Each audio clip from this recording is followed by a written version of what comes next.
She was supposed to leave Korea. That had always been the plan. 6 months, and then back to Martinique. No attachments, no complications, and definitely not him. But somewhere between a blind date, a shaved head, a wig on a table, and a man who didn't know how to ask her to stay, something shifted. And the night she finally walked away, she made a decision that would shape the next 10 years of her life. But to understand that decision, we need to go back. And 10 years earlier, in a small coffee shop in Jeonju, none of this existed yet. Not the decision, not the airport, and definitely not the mistake that would follow them for the next decade. It started with something simple, a blind date. Jade was 22 years old and 8 months into what was supposed to be a 6-month mission with the Alliance Française of Jeonju. She was from Martinique, a French Caribbean island where the rum is strong, the family is loud, and nobody stays quiet about what they want. She had arrived in Jeonju with a suitcase, decent Korean, and absolutely no intention of staying past the contract. Jeonju had other plans. She loved the city immediately and without apology. The Hanok village at golden hour, the night markets, the Pojang matcha that stayed open past 2 a.m. The way people took their time here, like time was something to be inhabited rather than managed. She had extended her mission once without really thinking about it. Her colleague Song Mirai had noticed. "You're staying because you like it here. Obviously. I have someone for you." "No." "He's good." "No." "Smart, a little serious, but good." "Mirai, no. Just coffee." 1 hour, then I stopped mentioning it. Jade said no 3 times, then yes once to get some peace. Across town, a 24-year-old man said yes for exactly the same reason. His name was Park Seojun. He was preparing for the KNPU entrance exam for the 2nd time. The Korean National Police University, one of the most selective institutions in the country. He had failed the first attempt 14 months ago. He had not told his parents. He had not told anyone. He had simply registered again and gone back to studying. He lived in a small apartment with too many books, not enough sleep, and a part-time job at a convenience store that paid just enough for rent and ramen. He ran every morning. 5 kilometers, 6, sometimes 10, the city still half asleep. Not because he cared how it looked, because it helped him think, because the physical exhaustion was the only thing that quieted the noise. His friend Jung had said, "There's someone I want you to meet. I have to study." 1 hour. Jung. "She's interesting, different. I have to study." Seojun. 1 hour. He said no twice, then yes once. They arrived at the coffee shop 30 seconds apart. Jade wore a mustard yellow jacket and a sleek black curly wig. Because yes, for the past year, Jade had been rocking a fully shaved head, clean, sharp, hers. She had sat in a barber shop one Tuesday afternoon, looked at her reflection, and thought, "Why am I fighting this?" The barber had asked 3 times if she was sure. She had said yes 3 times without blinking. Since then, the shaved head, sometimes bare and clean, sometimes with intricate henna designs she had discovered through a Moroccan artist and adopted as her own, not because it was her tradition, but because she believed beautiful things belonged to anyone with the courage to wear them. A bald head is a canvas, why not? But a blind date in Jeonju felt like a wig situation. She wasn't entirely sure why. She would think about that later. Much later, as it turned out. Seojun wore jeans, a gray sweater, and the expression of someone who had studied until 3 a.m. and was running on caffeine and obligation. Their respective friends introduced them, ordered 2 coffees, and disappeared with the remarkable discretion of people who had planned exactly this. 30 seconds of polite silence. Then Jade said, "So you also said yes just to get people off your back?" Seojun looked at his coffee, then said, "Twice no, once yes." 3 times no, once yes. You caved faster. I was tired. Same. They looked at each other, and then they talked for 2 hours without seeing the time pass. It was during the 2nd hour that it happened. Jade felt something, a slight shift on the left side. She ignored it, then another. She kept talking. Seojun had noticed 11 minutes ago. He did not know what to do. You don't point out something like that to someone you just met. But not pointing it out was becoming increasingly untenable. He chose to say nothing and look slightly to the right, which, as a strategy, was not working. Jade pulled out her phone to check a notification. She saw her reflection in the screen. She looked. She looked again. Then she said, "Oh." She put her phone down. She reached up with both hands. She removed the wig with the calm efficiency of someone filing a document. She placed it on the table between their two coffee cups like it was the most normal thing in the world. "I should have just come as myself." "Oh well." Seojun stared at her. Her wig was on the table, between them, next to the sugar. He looked at the wig. He looked at Jade, her perfectly shaped head, her mother's gold hoops, the complete absence of apology on her face. He looked at the wig again, and then he burst out laughing. Jade burst out laughing. Their friends watching from the counter exchanged a look with the quiet satisfaction of people who know exactly what they just started. That night they walked through the Hanok village until past midnight. After that they didn't leave each other. Here is what 2 years with Park Seojun looked like. It looked like Tuesday evenings on his couch, her feet tucked under her at one end, him technically studying at the other end. Both of them 4 episodes deep into a Korean drama that he had been predicting correctly since episode 1 and she had been refusing to acknowledge since episode 1. She's going to choose the second lead. She is not going to choose the second lead. Jade. Look at the narrative structure. Look at the color palette of his scenes. I am not looking at the color palette. Warm tones mean endgame.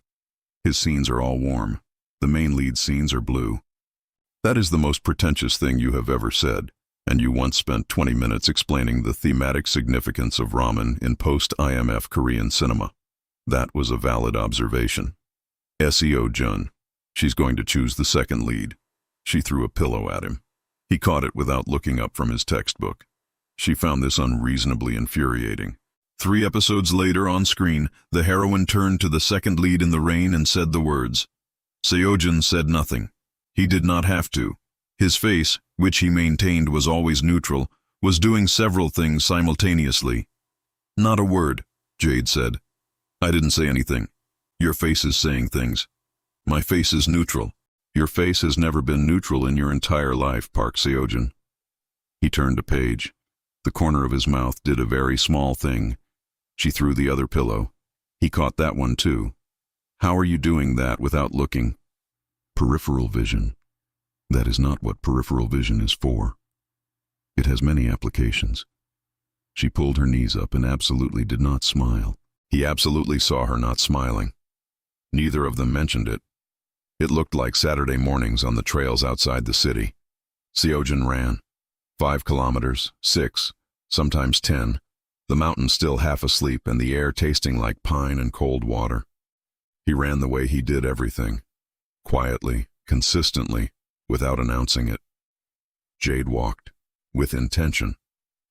You're 30 meters ahead. I slowed down. You are running. It's a very slow run. A run is a run. A walk is a walk. What you are doing is a run, Seojun. I can hear you perfectly from here. That is not the point. He looped back. He fell into step beside her. He matched her pace, her intentional, scenic, non-running pace, without saying a single word about the speed differential. This, she would think later, was one of the most underrated things about him. He adjusted without making you feel adjusted for. They walked the rest of the trail talking about everything. Her students at the Alliance Française, a podcast about Caribbean rum history she was convinced he would love, the particular injustice of Korean drama second leads who consistently got robbed. Just listen to one episode. The podcast. Why would I listen to a podcast about rum? The rum is contextual. It's really about colonialism and resistance, and the show is called Rum and Consequence. The title is ironic, Seojun. Is it? I cannot believe you. 1 episode. 1. He said nothing. He listened to all 4 available episodes by Thursday. The following Saturday, he brought up the colonial sugar trade routes with the casual authority of someone who had always known about them. Jade stopped walking. You listened to it. The title was misleading. I told you. The content was genuinely interesting. I told you. You don't have to. Seojun, I told you. He kept walking. She caught up, still talking. He let her have every single second of it. It looked like Sunday evenings at the busking concerts near the old market. They had found it by accident, wrong turn, right timing, a woman playing gayagam in the middle of the street at 8 p.m. with a small crowd standing in quiet semicircle around her. They had stopped. They had stayed for the whole set. They had come back every Sunday that weather allowed. Jade sang along to everything she recognized and some things she didn't, with the total lack of self-consciousness of someone who had decided long ago that public singing was a right, not a privilege. She had a good voice. She used it freely. Seojun stood beside her with his hands in his pockets. He did not sing. He experienced. "Do you actually enjoy this, or are you just here because I enjoy it?" He thought about it, with the full seriousness he brought to all questions, including ones that objectively did not require seriousness. Both. That's not an answer. It's an accurate answer. Which part do you enjoy? Another pause. The way you are when you hear a song you recognize. Jade looked at him. He looked at the musician. She opened her mouth, closed it, filed it somewhere she wasn't going to examine right now. That's either very sweet or very strange. Probably both. Probably both. A musician started a new song. Jade recognized it immediately. Seojun watched her face change. He put his hands back in his pockets. He experienced. It looked like this. She cooked. He ate ramen. She cooked more. This was not a negotiation. This was Jade noticing, in their third week, that Seojun's refrigerator contained 1 egg, half a bottle of soy sauce, and a quantity of instant noodle packets that constituted a quiet emergency, and deciding when, without announcement, without making it a thing, that this was going to change.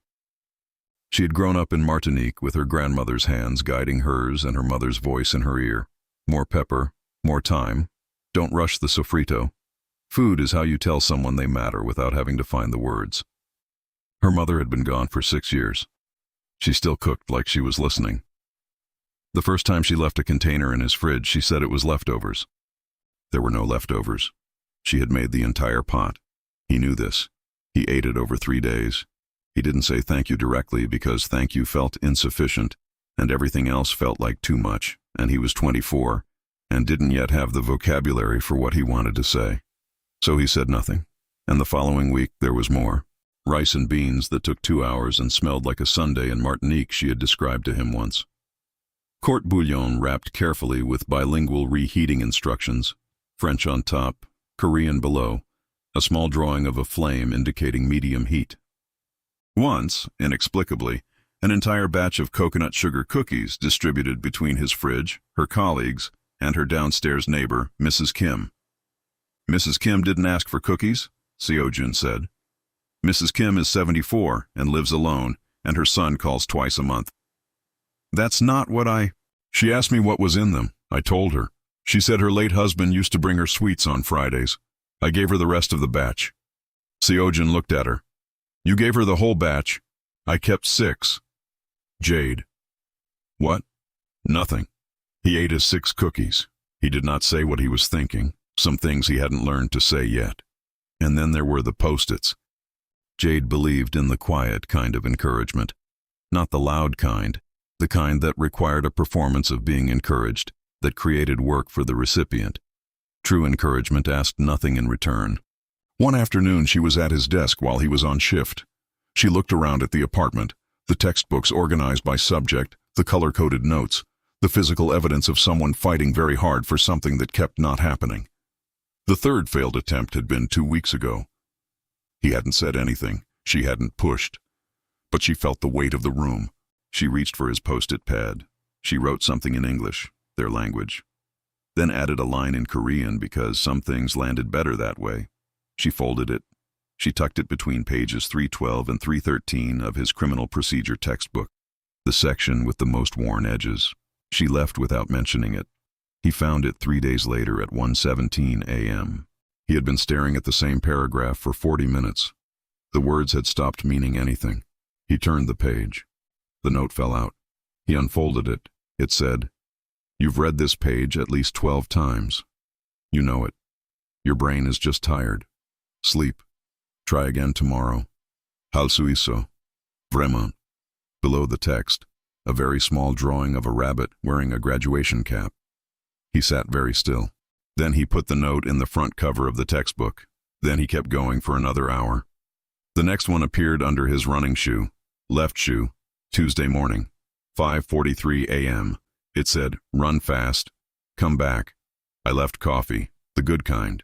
Keopi Nengjango Isa. Not your sad instant stuff.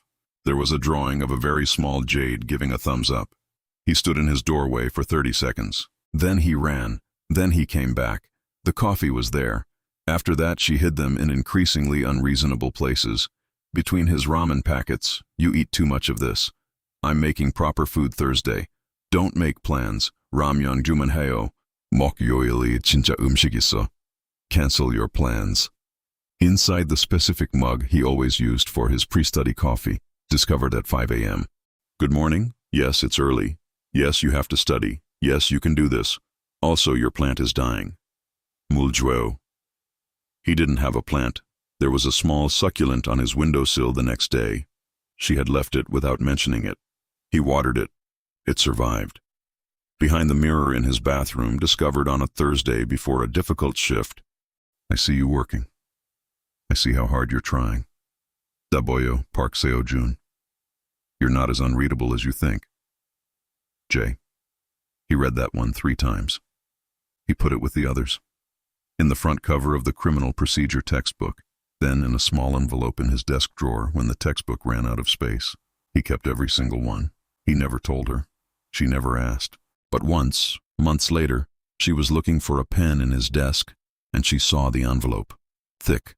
Full. She didn't open it. She just looked at it for a moment. Something moved in her chest that she didn't examine. She found the pen. She went back to what she was doing. Some things didn't need to be said. Some things were already said. In an envelope in a desk drawer in Jeonju. Every single one. And then there was the watch. Jade's mother had not been a woman of many words, but she said what mattered. She had been gone for 6 years when Jade arrived in Jeonju. A sudden illness. The kind that doesn't negotiate. 3 weeks between the diagnosis and the end. In those 3 weeks, her mother had given her 2 things, the gold hoop earrings she wore every day, and the pocket watch.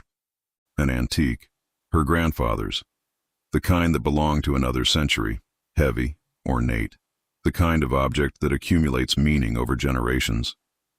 Her mother had pressed it into her hands and said, "You'll know when." When what?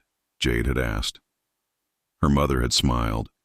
"When you find the man worth spending your time with, you'll want him to have this. Your grandfather never wasted a single minute with your grandmother. That's what love looks like." Jade had kept the watch for 6 years after that. She had looked at it sometimes. She had thought, not yet. And then she had met Park Seojun. And 4 months into whatever they were, a Tuesday morning, him on shift, her at his desk, she had taken the watch out of her bag. She had looked at it for a long moment. She had placed it on his desk. No explanation, no speech, just the watch. He came home from his shift. He saw it on his desk, an antique pocket watch.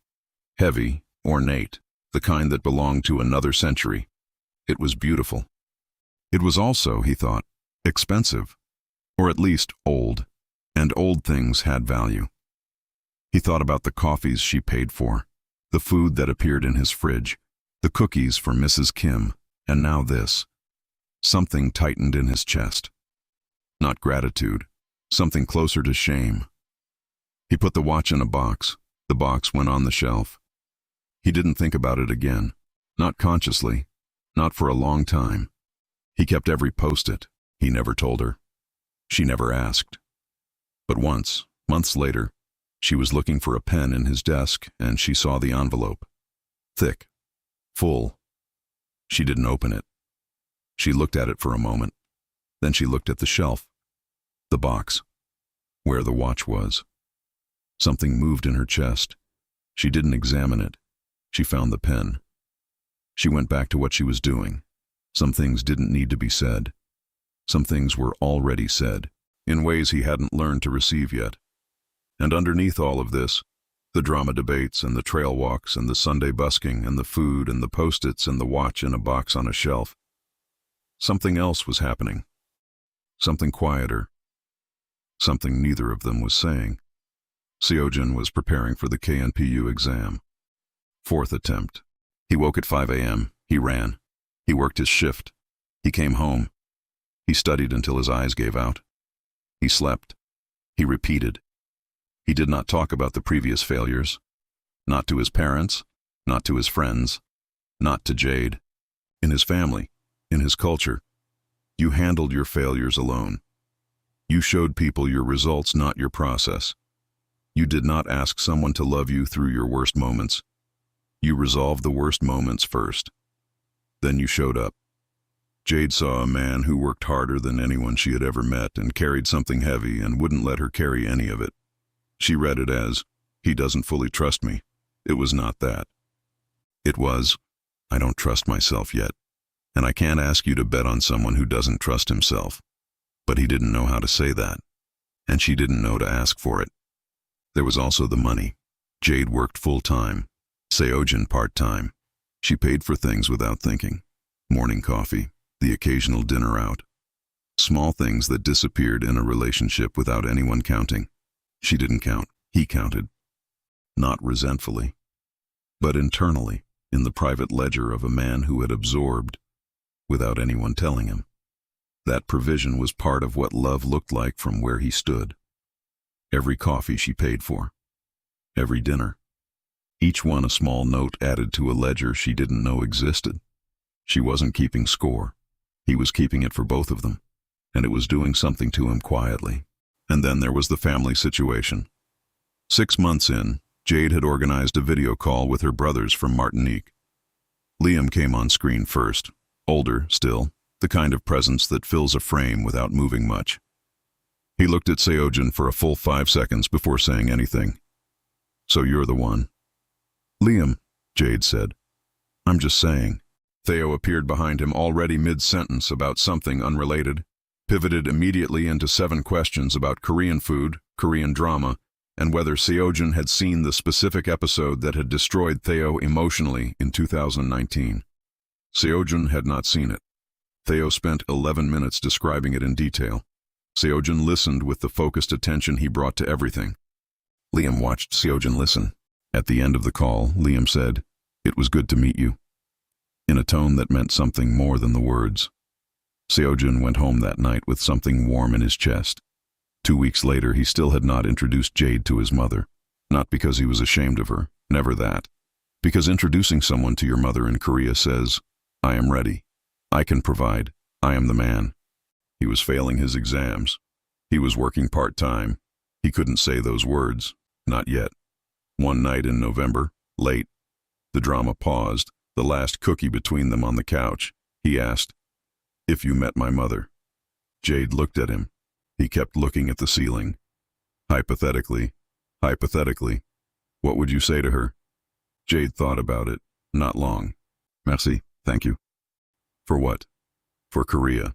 For putting you on my path. He turned his head to look at her. She was reaching for the last cookie. That's it, he said. That's everything. He looked at the ceiling. She'd like you. I know. How do you know? Because I'm very likable, Seojun, and because she raised you. Anyone who raised you has good judgment. He didn't answer. The drama stayed paused. She ate the last cookie. He looked at the ceiling for a long time. He never introduced her to his mother.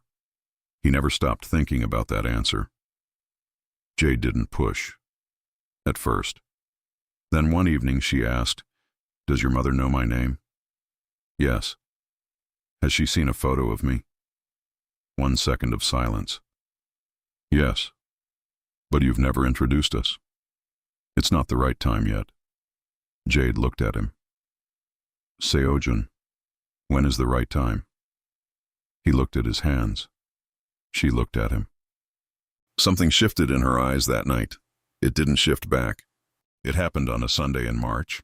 Jade had been on the phone with her family the night before. Her aunt had asked, "So, this boy, is it serious?" "You're 24, Jade. Your mother would have wanted to see you settled."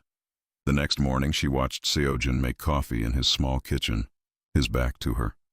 The particular concentration he brought to ordinary things, the way he moved in his own space, unhurried, certain. She had memorized this.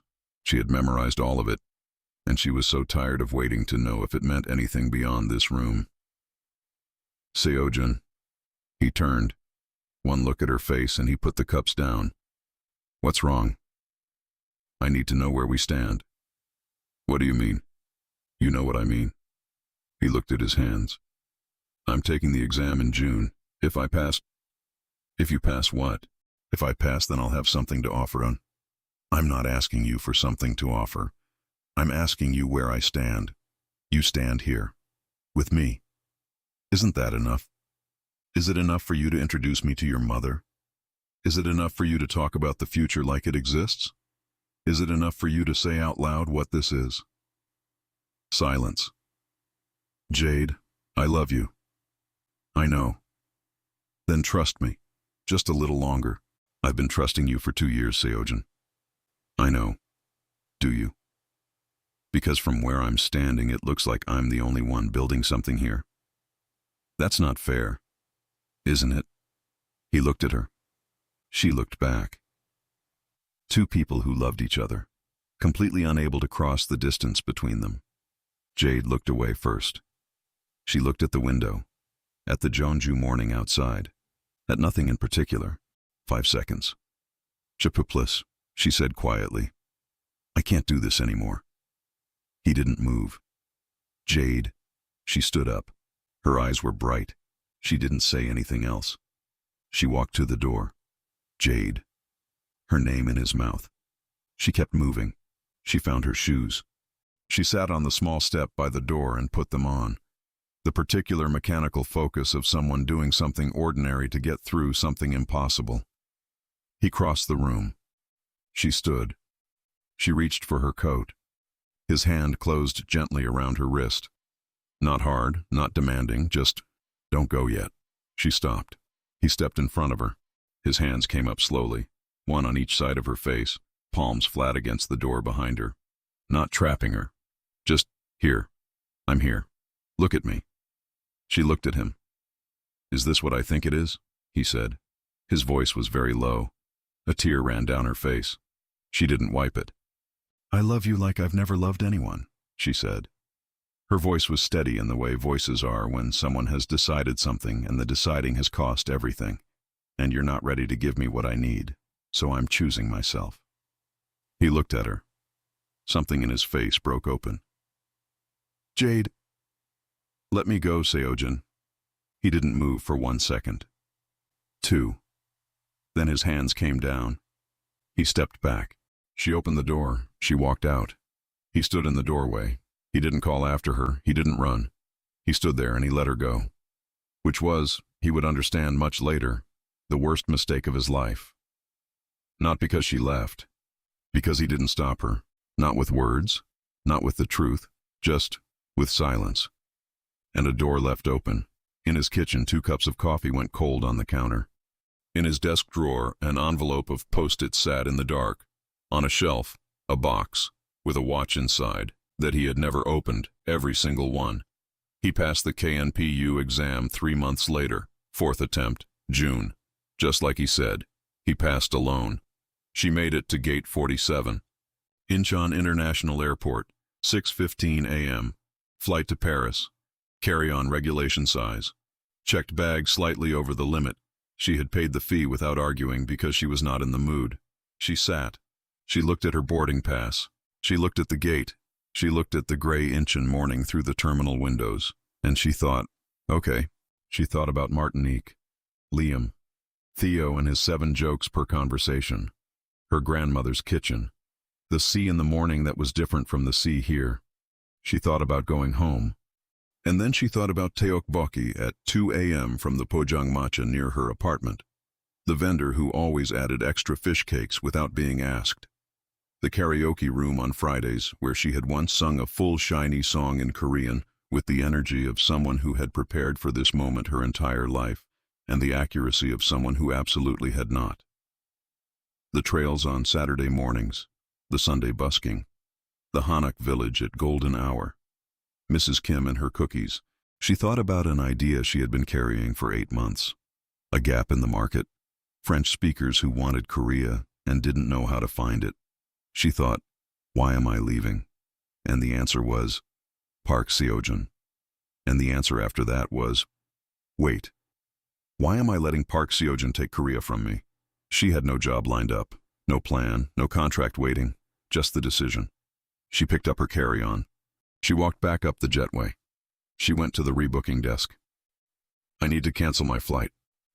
You'll lose the ticket, miss. I know. Are you sure? She thought about tteokbokki. I'm sure. She lost the ticket. She took the airport bus back to Incheon. She ate tteokbokki at a pojangmacha near the terminal at 7:30 a.m. The vendor gave her extra fish cakes. She did not cry.